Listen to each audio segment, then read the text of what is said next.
remember the last date you left the auto start stop system in so that you don't have to push the button every single time you get in the vehicle. These instructions apply to both the vehicles with the center console and without. There's just a minor difference in the beginning of the instructions. Our start-stop limiter will come with printed instructions to show those differences, but today we'll be showing you in a vehicle with a console. Let's get started. First, we'll start by removing the trim panels on either side of the center console. Simply grab them by hand and pop them off and slide them out. And now the passenger side. Next, we'll remove this trim panel here that covers the fuse box by hand.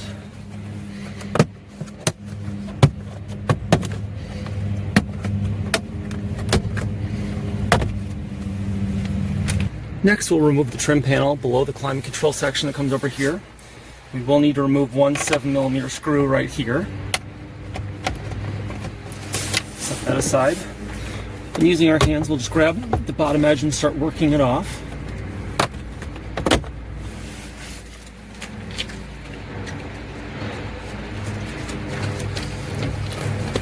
You can always use a plastic dash removal tool if you need to help you.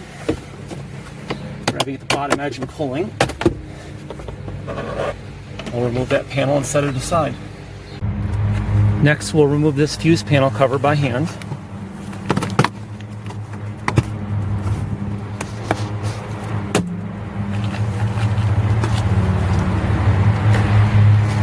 Now we'll remove these two 7mm screws.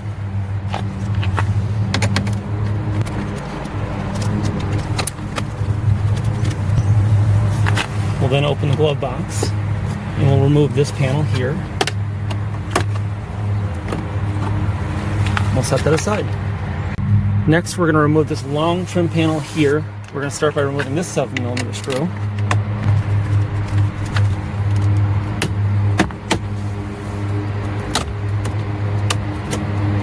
And gently setting this panel aside. Next, we're going to remove this upper steering column trim. It's made easier by pulling the steering wheel all the way out and pushing it all the way down. By hand, we're just going to kind of push in on the sides and pull up gently. Work our way around. Now, some of these are going to have a driver sensing camera that's mounted right here. If that's the case, just disconnect the electrical connector. We can just now leave that aside. There's a 7mm screw down here that we're going to remove.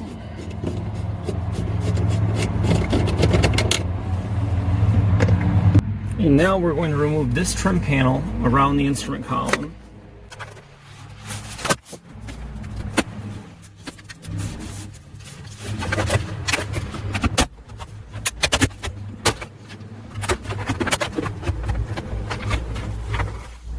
And I'll set that aside.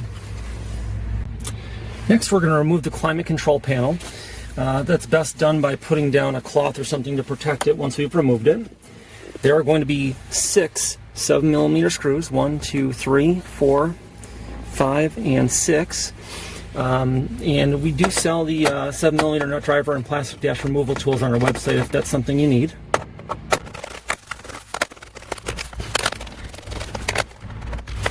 Alright, now that they're removed, we're going to gently pull this out.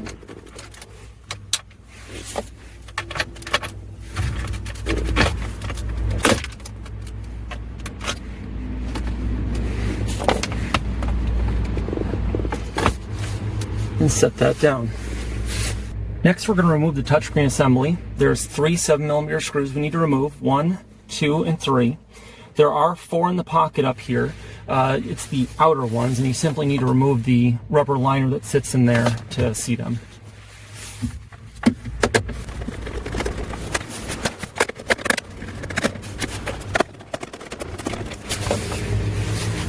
Now that those screws are removed, we're going to remove the touchscreen assembly by hand.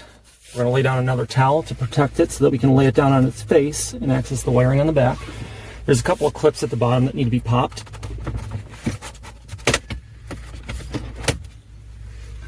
We'll gently lay this down.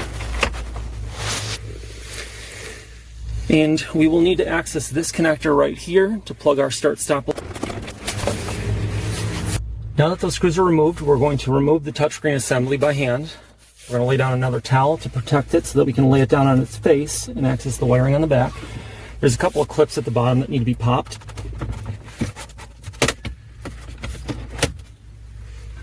We'll gently lay this down. And we will need to access this connector right here to plug our start-stop eliminator in from 4D-TEK. This little red tab needs to pop up in order to disconnect the connector. You can use a small screwdriver or plastic tool to pop it up. Now there's a tab on the side that we'll depress with our finger and pull the electrical connector up. We can now plug the start-stop eliminator from 4D-TEK in line, push that red lock back in.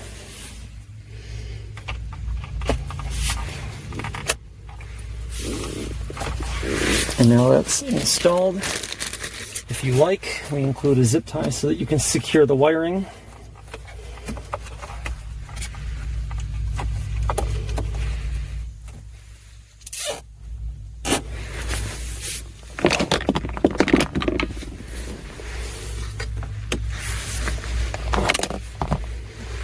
Now we'll just tuck this all back in.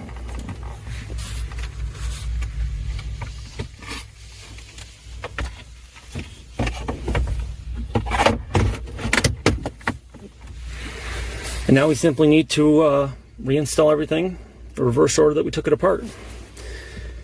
Next we'll put the 3 7mm screws back in.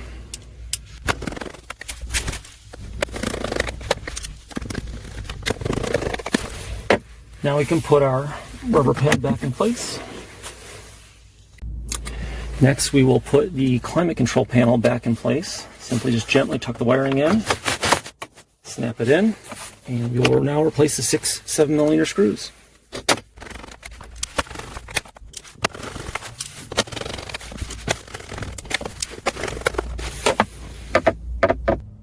Next we will put the trim around the instrument cluster back in.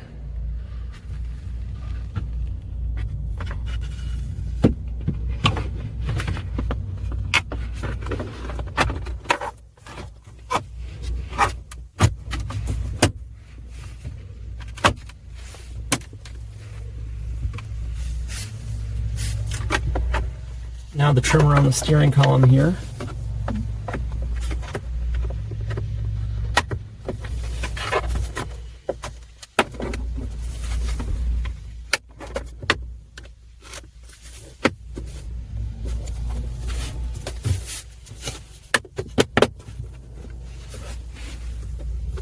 It's all nicely snapped back in place, and then we need to not forget the 1 7mm screw. Goes right down here.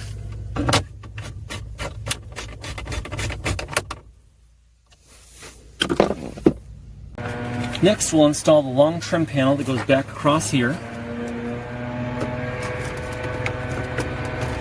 making sure to line it up, and then snap it into place. Not forgetting to install the 1 7mm screw at the far end here.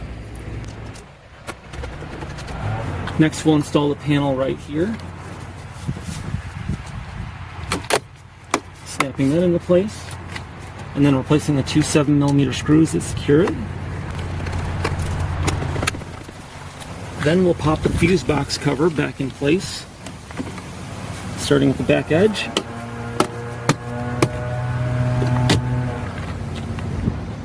Next, we'll place this lower trim panel back on below the climate controls.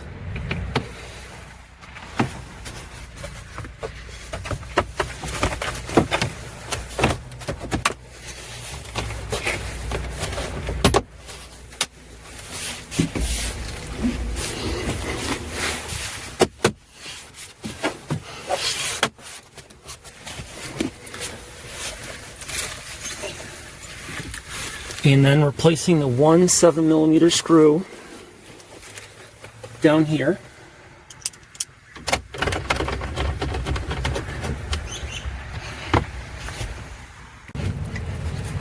Next, we'll put the fuse box cover back on. This simply snaps in place. Now we'll place the driver's side trim back on the side of the console.